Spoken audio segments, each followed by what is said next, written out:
നമസ്കാരം. ആസാദി വാർത്തയുടെ night edition സ്വാഗതം. നോക്കാം ഇന്നത്തെ പ്രധാനപ്പെട്ട വിശേഷങ്ങൾ. ഉത്തര മലബാറിലെ തെയ്യാട്ടത്തിന്റെ സമാപനം കുറിച്ച് വളപട്ടണം. കളരിവാതുക്കൽ ക്ഷേത്രത്തിലെ തിരുമുടി ഉത്സവം സമാപിച്ചു.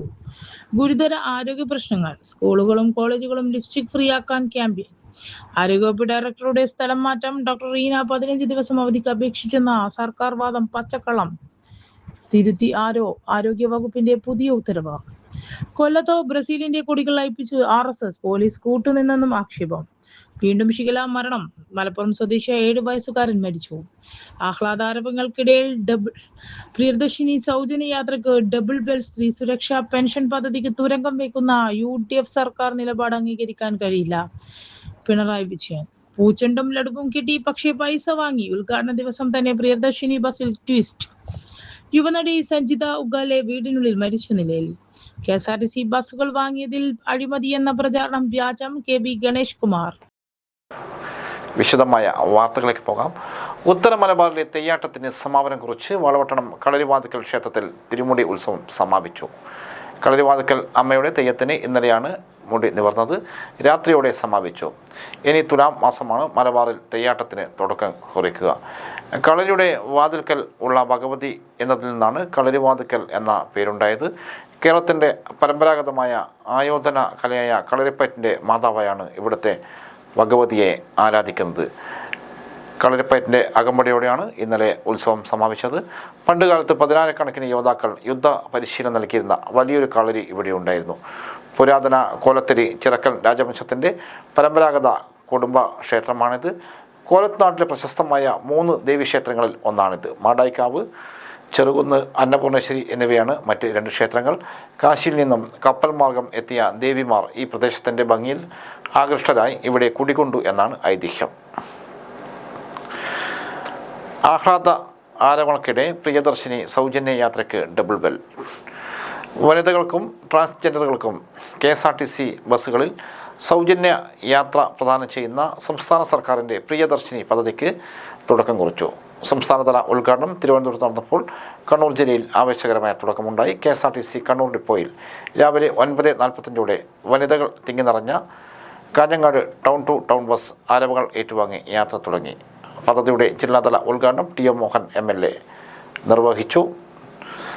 പദ്ധതി സാധാരണക്കാരായ സ്ത്രീകളെ സംബന്ധിച്ച് വലിയ ആശ്വാസമാണെന്ന് MLA ചൂണ്ടിക്കാട്ടി. ഇനി മുതൽ ബസ് യാത്രയ്ക്ക് വേണ്ടി വരുന്ന തുക സ്വരൂപിച്ച് കുടുംബത്തിൻ്റെ ക്ഷേമത്തിനായി ഉപയോഗിക്കാൻ സ്ത്രീകൾ കഴിയും. ഈ പദ്ധതി ജനങ്ങൾക്കുള്ള ആനുകൂല്യമല്ല, മറിച്ച് അവകാശമാണ്. സ്കൂൾ കുട്ടികൾ മുതൽ അമ്മൂമ്മമാർക്ക് വരെ പദ്ധതി പ്രയോജനം ചെയ്യുമെന്നും അദ്ദേഹം പറഞ്ഞു. കണ്ണൂർ കോർപ്പറേഷൻ വികസന സ്ഥിരസമിതി ചെയർപേഴ്സൺ നിഷ ദീപക് അധ്യക്ഷയായി. ജില്ലയുടെ ചുമതലയുള്ള വൈദ്യുതി പാർലമെൻറ്റുകാര്യ മന്ത്രി അഡ്വക്കേറ്റ് സണ്ണി ജോസഫിൻ്റെ സന്ദേശം ആ ചടങ്ങിൽ വായിച്ചു. പൊതുമരാമത്ത് സ്ഥിരസമിതി ചെയർപേഴ്സൺ റജുൽ മാക്കുറ്റി, ആരോഗ്യ സ്ഥിരസമിതി ചെയർപേഴ്സൺ ശ്രീജ മണ്ഡൽ, നഗരാസൂത്രണ standing committee chairperson P Shamima, മുൻ മേയർ മുസ്ലിഖ് മഠത്തിൽ, മുൻ deputy mayor Shabeena teacher, transgender വിഭാഗത്തെ പ്രതികരിച്ച് സോന, രാഷ്ട്രീയ പാർട്ടികളെ പ്രതികരിച്ച് Rasheed Kavai, Muhammad Ali MB, CP Ajeer, KV Salim എന്നിവർ സംസാരിച്ചു. KSRTC ഡിപ്പോ എഞ്ചിനീയർ അനീഷ് സ്വാഗതവും general controlling inspector MP Santhosh നന്ദിയും പറഞ്ഞു. എന്ത് ചതിയ ഈ കാണിക്കുന്നേ. പ്രിയദർശിനി പദ്ധതി യാത്രയ്ക്കിടെ മന്ത്രി ബിന്ദു കൃഷ്ണയുടെ തലയിൽ ചൂട് പായസം വീണു. കൊല്ലം KSRTC ഡിപ്പോയിൽ നടന്ന പ്രിയദർശിനി സൗജന്യ യാത്രാ പദ്ധതി ഉദ്ഘാടന ചടങ്ങിനിടെ മന്ത്രി ബിന്ദു കൃഷ്ണയുടെ തലയിൽ ചൂട് പായസം വീണു. പരിപാടിയോടനുബന്ധിച്ച് യൂത്ത് കോൺഗ്രസ് ജില്ലാ അധ്യക്ഷൻ്റെ നേതൃത്വത്തിൽ പായസ വിതരണം സംഘടിപ്പിച്ചിരുന്നു. ഉദ്ഘാടനത്തിന് ശേഷം ബസ്സിനകത്ത് യാത്രക്കാർക്കും അണികൾക്കുമായി പായസം വിതരണം ചെയ്യുന്നതിനിടെ ഉണ്ടായ കനത്ത തിരക്കിലും ബഹളത്തിലുമാണ് ചൂടുള്ള പായസം മന്ത്രിയുടെ തലയിലേക്ക് വീണത്. കൊട്ടാരക്കരയിലേക്ക് സർവീസ് നടത്തുന്ന ബസ്സിൽ മന്ത്രി ആദ്യ യാത്ര ചെയ്യുന്നതിനിടെയായിരുന്നു കോൺഗ്രസ് നേതാക്കളുടെ കയ്യിൽ നിന്നും ബിന്ദു കൃഷ്ണയുടെ തലയിലും ദേഹത്തും പായസം വീണത്. തുടർന്ന് ഒപ്പമുണ്ടായിരുന്നവർ ചേർന്നാണ് മന്ത്രിയുടെ മുഖവും തലയും തുടച്ച് വൃത്തിയാക്കിയത്. സംഭവത്തിൻ്റെ ദൃശ്യങ്ങൾ പുറത്ത് സമൂഹ മാധ്യമങ്ങളാകെ പ്രചരിക്കുകയാണ്. സ്ത്രീ സുരക്ഷാ പെൻഷൻ പദ്ധതിക്ക് തുരങ്കം വയ്ക്കുന്നു. UDF സർക്കാർ നിലപാട് അംഗീകരിക്കാൻ കഴിയില്ല. പ്രതിപക്ഷ നേതാവ് പിണറായി വിജയൻ.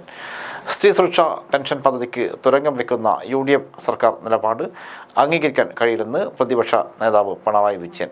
നിലവിൽ 16 ലക്ഷത്തിലധികം വീട്ടമ്മമാർക്ക് ആശ്വാസമായ പെൻഷനാണ് UDF സർക്കാരിൻ്റെ നയപരമായ തീരുമാനം മൂലം മുടങ്ങിയിരിക്കുന്നത്. ഏപ്രിൽ മെയ് മാസങ്ങളിലെ സ്ത്രീ സുരക്ഷാ പെൻഷൻ മുഖ്യമന്ത്രിയുടെ തന്നെ കീഴിലുള്ള ധനവകുപ്പ് ഫയലിൽ തീരുമാനമാക്കാതെ പിടിച്ചു വച്ചിരിക്കുകയാണ്. ഗൃഹ ജോലികളിൽ ഏർപ്പെട്ടിരിക്കുന്ന വീട്ടമ്മമാർ രാഷ്ട്രശില്പികളാണ് എന്നും അവരുടെ അധ്വാനം രാജ്യത്തിൻ്റെ പുരോഗതിയുടെ ആധാരമാണെന്നും സുപ്രീം കോടതി ചരിത്രപരമായ ഒരു വിധിയിലൂടെ നിരീക്ഷിച്ചത് ഇക്കഴിഞ്ഞ ജൂൺ 11-നാണ്. അതിനും വളരെ മുൻപ് 2025 ഒക്ടോബറിലാണ് LDF സർക്കാർ പാവപ്പെട്ട കുടുംബത്തിൽപ്പെട്ട 35 മുതൽ 60 വയസ്സുവരെയുള്ള സ്ത്രീകൾക്ക് എല്ലാ മാസവും 1000 രൂപ സാമ്പത്തിക സഹായം ഉറപ്പിക്കുന്ന സ്ത്രീ സുരക്ഷാ പദ്ധതി നടപ്പിലാക്കിയത്. 31.34 ലക്ഷം പേരെയാണ് ഇതിൽ ഗുണഭോക്താക്കളായി കണക്കാക്കിയത്. വീട്ടകങ്ങളിൽ തളയ്ക്കപ്പെട്ട സ്ത്രീകൾ നിർവഹിക്കുന്ന ഗൃഹജോലിയുടെ മൂല്യം അംഗീകരിക്കുവാനാണ് സ്ത്രീ സുരക്ഷാ പദ്ധതിയിലൂടെ LDF സർക്കാർ തീരുമാനിച്ചത്.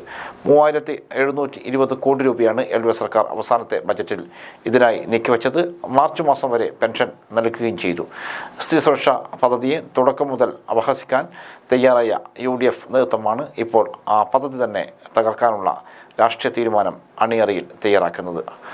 2 മാസത്തെ പെൻഷൻ നൽകാത്തതിനും പുറമെ പദ്ധതിയിലേക്ക് പുതുതായി അപേക്ഷിക്കുന്നവരുടെ കാര്യത്തിൽ തീരുമാനം എടുക്കാതെ വൈകിക്കുകയും ചെയ്യുകയാണ്. സ്ത്രീപക്ഷ സർക്കാരെന്ന് ഊറ്റം കൊള്ളുന്നവരാണ് കേരളത്തിൻ്റെ അഭിമാന പദ്ധതിയെ തകർക്കാൻ ശ്രമിക്കുന്നതെന്ന് പിണറായി വിജയൻ പറഞ്ഞു. UDF സർക്കാർ നിലപാട് തിരുത്തണമെന്നും അദ്ദേഹം ആവശ്യപ്പെട്ടു. കുട്ടികളിലെ സൗന്ദര്യവർദ്ധക വസ്തുക്കളുടെ അപകടകരമായ ഉപയോഗത്തിനെതിരെ കൊല്ലം ജില്ലാ ശിശു സമിതി നടത്തുന്ന പ്രചരണം സംസ്ഥാനത്ത് വ്യാപിപ്പിക്കുന്നു. സൗന്ദര്യവർദ്ധക വസ്തുക്കളിൽ അടങ്ങിയിട്ടുള്ള മൂലകങ്ങൾ കുട്ടികളിൽ കുടൽ ക്യാൻസറിന് കാരണമാകുമെന്നാണ് നേരത്തെ ആരോഗ്യവകുപ്പിന്റെ റിപ്പോർട്ടുണ്ടായിരുന്നു. LDF സർക്കാർ നടപ്പാക്കിയ ഓപ്പറേഷൻ സൗന്ദര്യ പദ്ധതിയിൽ നടത്തിയ റെയ്ഡിൽ lipstick, eyeliner, eyeshadow, blush, face cream തുടങ്ങിയവയിൽ മെർക്കുറി, കാഡ്മിയം, ക്രോമിയം, ഐസ്നൈറ്റ്, ലെഡ് എന്നിവ ഉൾപ്പെടെയുള്ള മൂലകങ്ങൾ അടങ്ങിയിട്ടുണ്ടെന്നും കണ്ടെത്തി. ഇവയിൽ അനുവദനീയമായതിന്റെ 1200 ഇരട്ടിയിലധികം മെർക്കുറിയുടെ അളവ് കണ്ടെത്തി. ലിപ്സ്റ്റിക്കിന്റെ നിറം കൂട്ടാനും കേടാകാതിരിക്കാനും ഉപയോഗിക്കുന്ന മെർക്കുറി നാഡീവ്യവസ്ഥയെ തകരാറിലാക്കുകയും ഓർമ്മക്കുറവ്, തലവേദന എന്നിവയ്ക്ക് കാരണമാവുകയും ചെയ്യും. ഐസനിക്കാട്ടെ ന്യൂഡിവോഹത്തിന്റെ ഹോർമോൺ വ്യവസ്ഥയും നശിപ്പിക്കും. വൃക്കകളെ തകരാറിലാക്കുന്ന കാഡ്മിയവും ലിപ്സ്റ്റിക് ഈട് നിൽക്കുന്നതിന് ഉപയോഗിക്കുന്ന ലെഡ് ക്യാൻസറിനും ഇടയാക്കും. തുടർന്നാണ് സ്കൂൾ, കോളേജ് ക്യാമ്പസുകളിൽ ലിപ്സ്റ്റിക് ഫ്രീ ആക്കാൻ സമിതി ബാലാവകാശ കമ്മീഷനും കൈകോർക്കുന്നത്. കൊല്ലം, എറണാകുളം, കോഴിക്കോട് ജില്ലകളിൽ കുടൽ ക്യാൻസർ ബാധിതരായ കുട്ടികളുടെ എണ്ണം അടുത്തിടെയായി കൂടുതലാണെന്ന് തിരുവനന്തപുരം റീജിയണൽ ക്യാൻസർ സെന്ററിന്റെ പഠന റിപ്പോർട്ടുണ്ട്. ജില്ലാ ശിശുക്ഷേമ സമിതി ബോധവൽക്കരണം ആരംഭിച്ചതിന് കാരണം ഇതാണ്. ബോധവൽക്കരണ ക്ലാസുകൾ പൂർത്തിയാക്കിയ സ്ഥാപനങ്ങളെ ലിപ്സ്റ്റിക് ഫ്രീ ക്യാമ്പസായി പ്രഖ്യാപിക്കും. തുടർന്ന് രക്ഷിതാക്കൾക്കും ബോധവൽക്കരണം നൽകും. സ്കൂളുകൾക്ക് പുറമെ റെസിഡൻസ് അസോസിയേഷനിലും കുടുംബശ്രീ അയൽക്കൂട്ടങ്ങളിലും വിവിധ സംഘടനകളിലും ബോധവൽക്കരണ ക്ലാസ് നടത്തും. സ്കൂളുകളുടെ സമീപ സൗന്ദര്യവർദ്ധക വസ്തുക്കൾ വിൽക്കുന്ന കടകളിൽ പരിശോധന നടത്തും. ബോധവൽക്കരണ പദ്ധതിയുടെ കുറിച്ച് ബാലാവകാശ കമ്മീഷനുമായി സംസാരിച്ചെന്ന് ജില്ലാ ശിശുക്ഷേമ സമിതി സെക്രട്ടറി D. ഷൈൻ ദേവ് പറഞ്ഞു. വയോജന ക്ഷേമ പദ്ധതികൾ വിപുലീകരിക്കുമെന്ന മേയർ. എല്ലാ വാർഡുകളിലും വയോജനങ്ങൾക്ക് വിശ്രമ കേന്ദ്രങ്ങൾ ഒരുക്കുന്നതിന് സ്വയംപ്രഭ പദ്ധതി വ്യാപിപ്പിക്കാൻ കോർപ്പറേഷൻ ആസൂത്രണം ചെയ്തു വരികയാണെന്ന് corporation mayor advocate P. Indira പറഞ്ഞു. ലോക വയോജന അതിക്രമ ബോധവൽക്കരണ ദിനത്തോടനുബന്ധിച്ച് ജില്ലാ സാമൂഹ്യനീതി ഓഫീസിന്റെയും വിവിധ സ്ഥാപനങ്ങളുടെയും സഹകരണത്തോടെ SM കോളേജിൽ സംഘടിപ്പിച്ച ബോധവൽക്കരണ പരിപാടി ഉദ്ഘാടനം ചെയ്ത് സംസാരിക്കുകയായിരുന്നു അവർ. തനിച്ചല്ല നിങ്ങൾ, ഒപ്പമുണ്ട് ഞങ്ങൾ എന്ന സന്ദേശം ഉയർത്തിപ്പിടിച്ചായിരുന്നു പരിപാടി. വയോജനങ്ങളെ വിദ്യാർത്ഥികൾ ഉൾപ്പെടെയുള്ള യുവജനങ്ങൾ ചേർത്ത് പിടിക്കണം. വീടുകളിൽ ഒറ്റപ്പെട്ട വയോജനങ്ങളെ ഒരുമിപ്പിക്കുന്ന സ്ഥാപനങ്ങളുടെ അന്തരീക്ഷവും ഒരുക്കൽ ഏറ്റവും പ്രധാനമാണെന്നും മേയർ പറഞ്ഞു. സബ് കളക്ടർ കാർത്തിക് പാണിഗ്രഹി അധ്യക്ഷത വഹിച്ചു. Assistant collector Swathi S. മുഖ്യ അതിഥിയായി. സിവിൽ ജഡ്ജിയും ജില്ലാ ലീഗൽ സർവീസസ് അതോറിറ്റി സെക്രട്ടറിയുമായ മഞ്ജു P. മുഖ്യപ്രഭാഷണം നടത്തി. കോർപ്പറേഷൻ ക്ഷേമകാര്യ സ്ഥിരം സമിതി ചെയർപേഴ്സൺ റിംഷ താണ വയോജന സംരക്ഷണ പ്രതിജ്ഞ ചൊല്ലിക്കൊടുത്തു.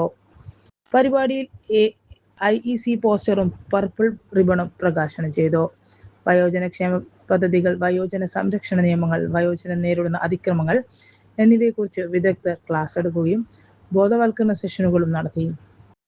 ജില്ലാ സാമൂഹ്യനീതി ഓഫീസർ ബിജു പി, ജില്ലാ വയോജന കൗൺസിൽ അംഗങ്ങളായ CP Chathukutty, Prasannan AC, ward councillor Seena KP, SN college principal professor doctor Rajeev M, PC Vijayarajan, senior citizen forum ജില്ലാ secretary Raghunathan Nambiar, IQAC coordinator doctor Jithesh K, NSS coordinator doctor Jeeshna MB, Nithinya R, ശിശുവികസന പദ്ധതി ഓഫീസർ രജനി M, KSSM ജില്ലാ coordinator Aneesh K, SID ജില്ലാ coordinator Prabith KP, government വൃദ്ധസദന superintendent Nishad Kumar CV എന്നിവർ സംസാരിച്ചു.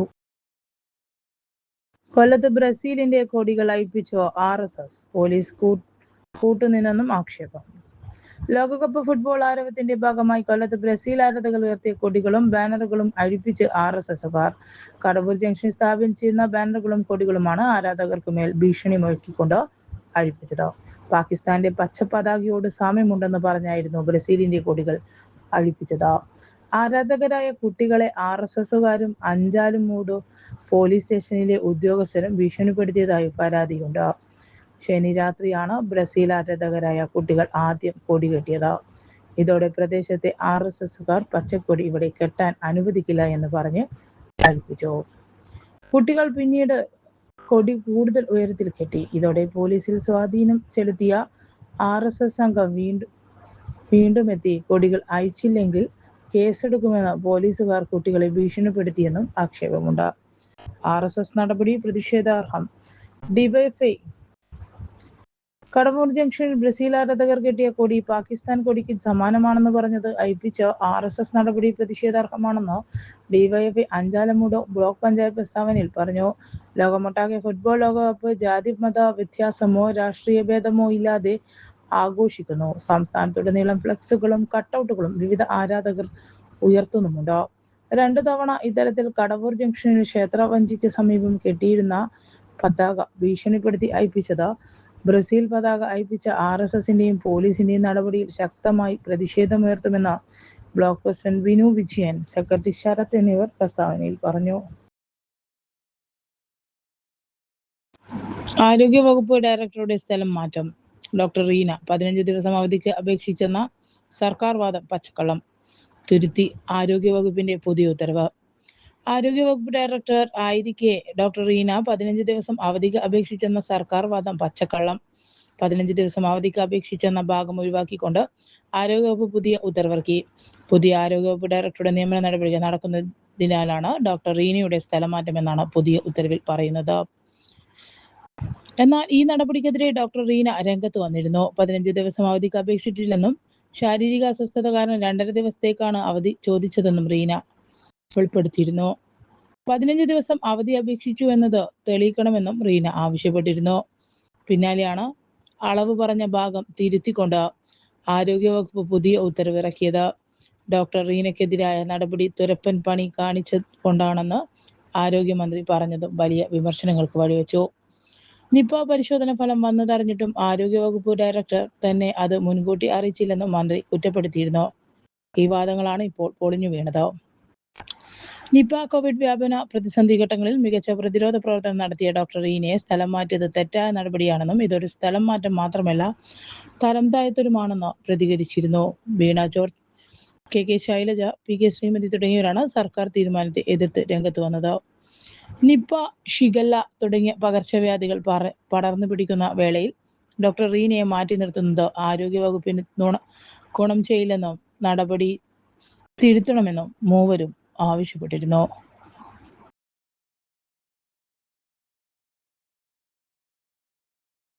വീണ്ടും shigella മരണം. മലപ്പുറം സ്വദേശിയായ 7 വയസ്സുകാരൻ മരിച്ചു. ഷിഗല്ല രോഗബാധിതനായി കോഴിക്കോട് മെഡിക്കൽ കോളേജ് ആശുപത്രിയിൽ ചികിത്സയിലായിരുന്ന 7 വയസ്സുകാരൻ മരിച്ചു. മലപ്പുറം പൂക്കോട്ടൂർ സ്വദേശിയായ കുട്ടിയാണ് മരിച്ചത്. പനിയെയും വയറിളക്കത്തെയും തുടർന്ന് ഈ മാസം 12-നാണ് കുട്ടിയെ ആശുപത്രിയിൽ പ്രവേശിപ്പിച്ചത്. ആദ്യം മഞ്ചേരി മെഡിക്കൽ കോളേജ് ആശുപത്രിയിലായിരുന്നു കുട്ടിയെ ചികിത്സിച്ചത്. അസുഖം മൂർച്ഛിച്ചതോടെ കോഴിക്കോട്ടേക്ക് മാറ്റുകയായിരുന്നു. ഷിഗല ബാധിച്ച് ഈ വർഷത്തെ 4ാമത്തെ മരണമാണിത്.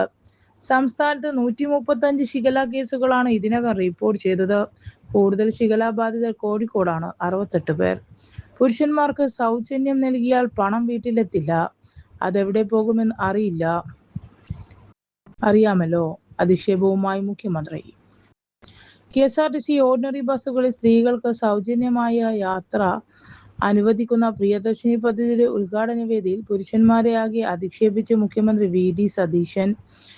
പുരുഷന്മാർക്ക് സൗജന്യം നൽകിയാൽ ആ പണം വീട്ടിലെത്തില്ല, അത് എവിടെ പോകുമെന്ന് അറിയാമല്ലോ എന്നായിരുന്നു മുഖ്യമന്ത്രിയുടെ പരിഹാസം. ഈ പണം തിരിച്ച് സർക്കാരിലേക്ക് തന്നെ എത്തുമെന്നും സ്ത്രീകൾക്ക് നൽകിയാൽ മാത്രമേ അത് സമ്പാദ്യമാകുമെന്നുമാണ് മുഖ്യമന്ത്രി തമ്പാനൂർ ബസ് ടെർമിനലിൽ നടന്ന ചടങ്ങിൽ പ്രസംഗിച്ചത്. മുഖ്യമന്ത്രിയുടെ ഈ അധിക്ഷേപ പരാമർശത്തിനെതിരെ പൊതുസമൂഹത്തിൽ നിന്നുമുള്ള തൊഴിലാളി പ്രസ്ഥാനങ്ങളിൽ നിന്നുമുള്ള ശക്തമായ ജനരോക്ഷമാണ് ഉയരുന്നത്.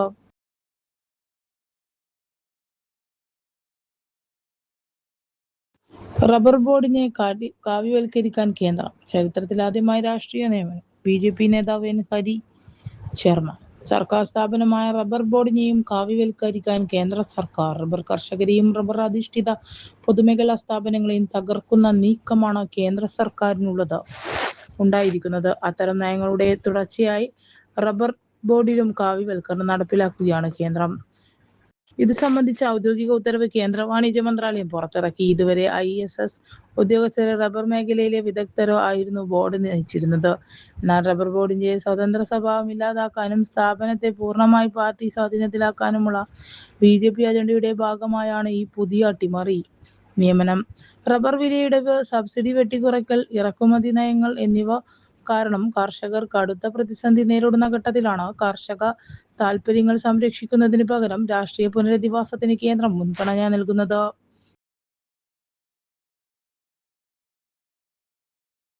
KSRTC ബസ്സുകൾ വാങ്ങിയതിൽ അഴിമതിയെന്ന പ്രചാരണം വ്യാജം. KB ഗണേഷ് കുമാർ.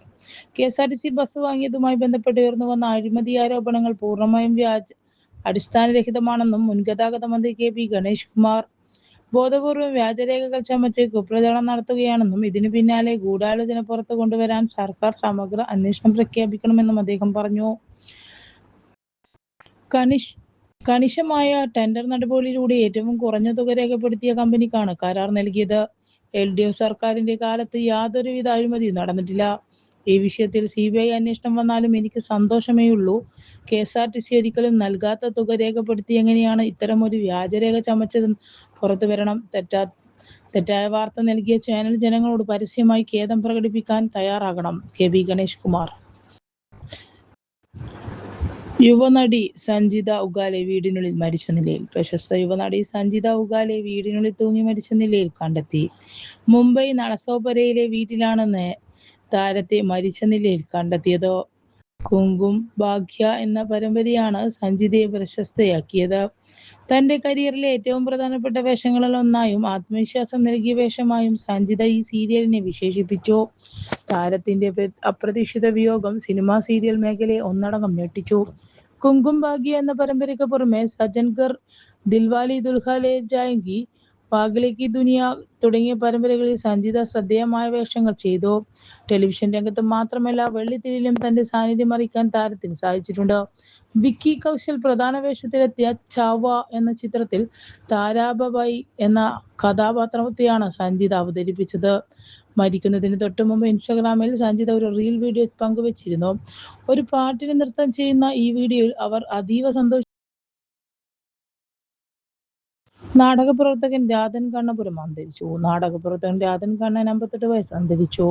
കുറച്ചു കാലമായി ചികിത്സയിലായിരുന്നു. കണ്ണൂർ ജില്ലയിലെ കണ്ണപുരം കുന്നുമ്മൽ വീട്ടിൽ ചന്ദ്രമതിയുടെയും പരേതനായ പുള്ളേരി വീട്ടിൽ കൃഷ്ണന്റെയും മകനാണ്. 40 വർഷത്തേക്കാളുമായി നാടകരംഗത്ത് സജീവമാണ്. 3 സംസ്ഥാന പുരസ്കാരങ്ങൾ ഉൾപ്പെടെ നാടകാഭിനയത്തിനും സംവിധാനത്തിനും ഒട്ടേറെ ബഹുമതികളും അംഗീകാരങ്ങളും നേടിയിട്ടുണ്ട്. പെരുന്തച്ചൻ, തീപ്പൊട്ടൻ, നവരസ നായകൻ, കോടീശ്വരൻ, കിനാവിലൊരു കളിവീട്, ഉള്ളത് പറഞ്ഞാൽ തുടങ്ങിയ ഇദ്ദേഹം പ്രധാന വേഷത്തിൽ എത്തിയ വിഖ്യാത നാടകങ്ങളിൽ ചിലതാണ്. കോഴിക്കോട് ചിരന്തന, വള്ളുവനാട് നാദം, കൊല്ലം കാളിദാസ കലാകേന്ദ്രം, തിരുവനന്തപുരം സോപാനം, കോഴിക്കോട് സങ്കീർത്തന തുടങ്ങിയ കേരളത്തിൽ അങ്ങോളം ഇങ്ങോളമുള്ള പല പ്രമുഖ സമിതികളിലും പ്രവർത്തിച്ചിട്ടുണ്ട്. നാടക പ്രവർത്തനത്തിനൊപ്പം രാഷ്ട്രീയത്തിലും സജീവമായിരുന്നു. യൂത്ത് കോൺഗ്രസിന്റെ മണ്ഡല പ്രസിഡന്റിന്റെ പദവി വഹിച്ചിട്ടുണ്ട്. നാടക അഭിനയത്തിനും സംവിധാനത്തിനും പുറമെ ആകാശവാണിയിൽ ആർട്ടിസ്റ്റായും ഏതാനും സിനിമകളിൽ ഡബ്ബിംഗ് ആർട്ടിസ്റ്റായും പ്രവർത്തിച്ചിട്ടുണ്ട്. സംസ്ഥാന പുരസ്കാര ജേതാവും നാടക സിനിമാ രംഗങ്ങളിൽ സജീവ സാന്നിധ്യവുമായ മിനി രാധനാണ് ഭാര്യ. മക്കൾ ആതിര ആർട്ടിസ്റ്റ്, ആരതി നഴ്സ്, UK, മരുമകൻ VK ഡെസ്ക് എഡിറ്റർ ബാലരമ, സഹോദരങ്ങൾ ഗിരിജ, ജിഷ, രജനി. പൂച്ചെണ്ടും ലഡുവും കിട്ടി, പക്ഷേ പൈസ വാങ്ങി. ഉദ്ഘാടന ദിവസം തന്നെ പ്രിയദർശിനി ബസ്സിൽ ട്വിസ്റ്റ്. സ്ത്രീകൾക്കായി KSRTC നടപ്പിലാക്കിയ പ്രിയദർശിനി സൗജന്യ യാത്ര പദ്ധതിയുടെ ഉദ്ഘാടന ദിവസം തന്നെ യാത്രക്കാർക്ക് ദുരനുഭവം. പദ്ധതി ഔദ്യോഗികമായി ഉദ്ഘാടനം ചെയ്തതിന് തൊട്ടു പിന്നാലെ ബസ്സിൽ കയറിയ സ്ത്രീകൾക്ക് നിന്നും ടിക്കറ്റ് നിരക്ക് ഈടാക്കിയതാണ് വിവാദമായത്. തൃശ്ശൂരിൽ നിന്നും ചാലക്കുടിയിലേക്ക് പോയ ഓർഡിനറി ബസ്സിലാണ് ഈ സംഭവം നടന്നത്. ഇന്ന് രാവിലെ 9 മണിക്ക് ആഭ്യന്തരമന്ത്രി രമേശ് ചെന്നിത്തലയാണ് പദ്ധതി തൃശ്ശൂരിൽ ഫ്ലാഗ് ഓഫ് ചെയ്തത്. എന്നാൽ 9:35 ബസ്സിൽ കയറിയ കോരട്ടി സ്വദേശികളായ വിദ്യാർത്ഥിനികളിൽ നിന്നും കണ്ടക്ടർ പണം ഈടാക്കുകയായിരുന്നു. സൗജന്യ യാത്രയെക്കുറിച്ച് ചോദിച്ചപ്പോൾ സിസ്റ്റം അപ്ഡേറ്റ് ആയിട്ടില്ല എന്ന സാങ്കേതിക ന്യായമാണ് ജീവനക്കാർ നൽകിയത്. സൗജന്യ യാത്ര ആരംഭിക്കുന്നത് കാത്ത് രാവിലെ 8:30 മുതൽ തങ്ങൾ ബസ് സ്റ്റാൻഡിൽ നിൽക്കുകയായിരുന്നുവെന്ന് വിദ്യാർത്ഥികൾ പറഞ്ഞു. ബസ്സിൽ കയറിയപ്പോൾ തങ്ങൾക്ക് പൂച്ചെണ്ടും ലഡുവും നൽകി സ്വീകരിച്ചുവെങ്കിലും പണം ഈടാക്കിയ നടപടി അംഗീകരിക്കാനാവില്ലെന്ന് അവർ വ്യക്തമാക്കി. തങ്ങൾ പരാതി അറിയിച്ചപ്പോൾ ബസ്സിലുണ്ടായിരുന്ന ജനപ്രതിനിധികളും രാഷ്ട്രപതിയും അത് ഗൗനിക്കാതെ ഫോട്ടോ എടുക്കുന്നതിലും വീഡിയോ പകർത്തുന്നതിലുമാണ് ശ്രദ്ധ കേന്ദ്രീകരിച്ചത്. അധികൃതരുടെ വീഴ്ചയ്ക്ക് യാത്രക്കാർ പണം നൽകേണ്ടി വരുന്നത് ഖേദകരമാണെന്നും ആക്ഷേപം ഉയർന്നിട്ടുണ്ട്. ഉദ്ഘാടനത്തിന്റെ ആഘോഷങ്ങൾക്കിടയിൽ യാത്രക്കാരുടെ യഥാർത്ഥ പ്രശ്നങ്ങൾ അധികൃതർ മുഖവിലക്കെടുത്തില്ലെന്നത് വലിയ പ്രതിഷേധത്തിന് ഇടയാക്കിയിരിക്കുകയാണ്. അമ്പാടി സ്മാരക ഫോക്ലോർ അവാർഡ് മാധവൻ കൊട്ടോടിക്ക്. എറണാകുളം കാനൂർ നാട്ടുപൊലിമ നാടൻ പാട്ടുപുരയുടെ 13ാമത് അമ്പാടി സ്മാരക ഫോക്ലോർ അവാർഡിനായി മംഗലം കളിപ്പാട്ട് മേഖലയിലും തനത് നാടൻപാട്ട് രംഗത്തും ശ്രദ്ധേയനായ പ്രശസ്ത കലാകാരൻ മാധവൻ കൊട്ടോടിയെ തെരഞ്ഞെടുത്തു. പാരമ്പര്യ കലാമേഖലയിൽ പ്രവർത്തിക്കുന്ന യുവ കലാകാര പ്രവർത്തകർക്ക് കാനൂർ നാട്ടുപൊലിമ തുടർച്ചയായി നൽകി വരുന്ന ബഹുമതിയാണ് അമ്പാടി സ്മാരക ഫോക്ലോർ അവാർഡ്. ആഗസ്റ്റ് മാസം കാനൂർ നാട്ടുപൊലിമയുടെ 23ാമത് വാർഷികാഘോഷം നിർമ്മിച്ച വേദിയിൽ വച്ച് അവാർഡ് സമ്മാനിക്കും. കാസർഗോഡ് ജില്ലയിലെ കള്ളാർകടമത്തിന്റെ കൊട്ടോടിയിൽ ഒരു സാധാരണ കർഷക കുടുംബത്തിൽ ജനിച്ച മാധവന്റെ കുട്ടിക്കാലം മുതൽ കൃഷിയും പാട്ടും ജീവിതത്തോടൊപ്പം ഇഴചേർന്ന് നിൽക്കുന്നു. നാടൻ പാട്ടുകാല രംഗത്ത് കഴിഞ്ഞ 20 വർഷത്തിലകം പ്രവർത്തിച്ചു വരുന്നു. കലാഭവൻ മണി അനുസ്മരണാർത്ഥം കേരള സംസ്ഥാന യുവജനക്ഷേമ ബോർഡ് നടത്തിയിരുന്ന മണിനാഥം എന്ന നാടൻപാട്ട് മത്സരത്തിൽ കാസർഗോഡ് ജില്ലയ്ക്ക് വേണ്ടി നിരവധി തവണ സംസ്ഥാനത്ത് 1ഉം 2ഉം സ്ഥാനം നേടിയിരുന്നു. സംസ്ഥാന കേരളോത്സവങ്ങളിലും നിരവധി തവണ നാടൻപാട്ടിൽ സമ്മാനങ്ങൾ നേടി. 2024 കലാഭവൻ മണി ഫൗണ്ടേഷൻ നടത്തിയ ഓടപ്പഴം പുരസ്കാരം ജേതാവും കൂടിയാണ്. വയനാട്ടിൽ വെച്ച് നടന്ന കാസർഗോഡ് ജില്ലയുടെ സ്വന്തം നാട്ടുവാദ്യ ഉപകരണമായ തുടി എന്ന നാട്ടുവാദ്യത്തിലൂടെ best of India world record ലഭിച്ചു. കണ്ണൂർ പുറശ്ശേരി ഗ്രാമീണ കലാവേദിയുടെ പ്രധാന നാടൻപാട്ട് കലാകാരനായി പ്രവർത്തിച്ചു വരുന്നു. കണ്ണൂർ മാർക്കറ്റിൽ വഴിയോര കച്ചവടക്കാരോട് പോലീസിനെയും കോർപ്പറേഷനെയും ക്രൂരത. മുന്നറിയിപ്പില്ലാതെ ഒഴിപ്പിച്ചു. കണ്ണൂർ സെൻട്രൽ മാർക്കറ്റിൽ വർഷങ്ങളായി ഉപജീവനമാർഗം കണ്ടെത്തുന്ന പാവപ്പെട്ട വഴിയോര കച്ചവടക്കാരോട് പോലീസിന്റെയും കോർപ്പറേഷൻ അധികൃതരെയും ക്രൂരത. UDF ഭരിക്കുന്ന കണ്ണൂർ കോർപ്പറേഷൻ പോലീസിനെ കൂട്ടുപിടിച്ച് കച്ചവടക്കാരെ ബലം പ്രയോഗിച്ച് ഒഴിപ്പിച്ചു. വർഷങ്ങളായി ഇവിടെ വ്യാപാരം നടത്തിയവർക്ക് യാതൊരുവിധ മുന്നറിയിപ്പ് നൽകാതെയിരുന്നു അതിക്രമം. കച്ചവടം മാറ്റാൻ തങ്ങൾക്ക് ഒരു മുൻകൂർ ഓട്ടോ അറിയിപ്പോ നൽകിയിരുന്നില്ലെന്ന് വ്യാപാരികൾ വ്യക്തമാക്കുന്നു. കടം വാങ്ങിയും മറ്റും വിൽപ്പനക്കായി എത്തിച്ച സാധനങ്ങൾ ഇനി എന്ത് ചെയ്യണമെന്ന് അറിയാത്ത അവസ്ഥയിലാണ് ഇവർ. എല്ലാം എടുത്തു കളയേണ്ടി വരും, അതല്ലാതെ ഇനിയിപ്പോൾ ഞങ്ങൾ എന്താണ് ചെയ്യേണ്ടത് എന്നാണ് കച്ചവടക്കാർ ചോദിക്കുന്നത്. സാധനങ്ങൾ മാറ്റാൻ അല്പം സാവകാശം വേണമെന്ന കച്ചവടക്കാരുടെ അഭ്യർത്ഥന പോലും മാനിക്കാതെയായിരുന്നു പോലീസിന്റെ നടപടി. എന്നാൽ കോർപ്പറേഷൻ കൗൺസിൽ യോഗത്തിന്റെ തീരുമാനപ്രകാരമാണ് കച്ചവടക്കാരെ മാറ്റിയതെന്നാണ് പോലീസിന്റെ വിശദീകരണം. ഉപജീവനമാർഗം തടസ്സപ്പെടുത്തിയ ഈ നടപടിക്കെതിരെ വലിയ രീതിയിലുള്ള പ്രതിഷേധമാണ് വ്യാപാരികളുടെ ഭാഗത്തുനിന്നും ഉണ്ടായത്. ഓണത്തിന് ഒരു കൊട്ടപ്പൂവ് ചെണ്ടുമല്ലി തൈകൾ വിതരണം ചെയ്തു. കണ്ണൂർ ജില്ലാ പഞ്ചായത്ത് വാർഷിക പദ്ധതിയായ ഓണത്തിന് ഒരു കൊട്ടപ്പൂവ് പദ്ധതിയുടെ ഭാഗമായി ചെണ്ടുമല്ലി തൈകളുടെ ജില്ലാതല വിതരണ ഉദ്ഘാടനം ജില്ലാ പഞ്ചായത്ത് പ്രസിഡന്റ് അഡ്വക്കേറ്റ് ബിനോയ് കുര്യൻ നിർവഹിച്ചു. ജില്ലയെ പഞ്ചായത്തിൻ്റെ വാർഷിക പദ്ധതിയിൽ ഉൾപ്പെടുത്തി 16 ലക്ഷം രൂപ ചെലവഴിച്ചാണ് 2.5 ലക്ഷം തൈകൾ തയ്യാറാക്കിയിട്ടുള്ളത്. 52 ഗ്രാമപഞ്ചായത്തുകളിലെ 260 വനിതാ ഗ്രൂപ്പുകളെയാണ് ഈ വർഷം പൂക്കൃഷിക്കായി തിരഞ്ഞെടുത്തത്. പരിപാടിയിൽ ജില്ലാ പഞ്ചായത്ത് വികസന standing committee chairperson Rajani Mohan അധ്യക്ഷത വഹിച്ചു. സ്റ്റാൻഡിംഗ് കമ്മിറ്റി ചെയർപേഴ്സൺമാരായ A Pradeepan, P Raveendran, Bobby Ennacheril, മെമ്പർമാരായ K V Shakeel, SKP Zakaria, Musthafa, Shima MV, OC Bindu തുടങ്ങിയവർ സംസാരിച്ചു. കൃഷി ഡെപ്യൂട്ടി ഡയറക്ടർ സീമ സഹദേവൻ സ്വാഗതം പറഞ്ഞു. ഇതോടെ ഇന്നത്തെ ആസാദി വാർത്തകൾ സമാപിക്കുന്നു. വീണ്ടും നാളെ കാണാം. നന്ദി, നമസ്കാരം.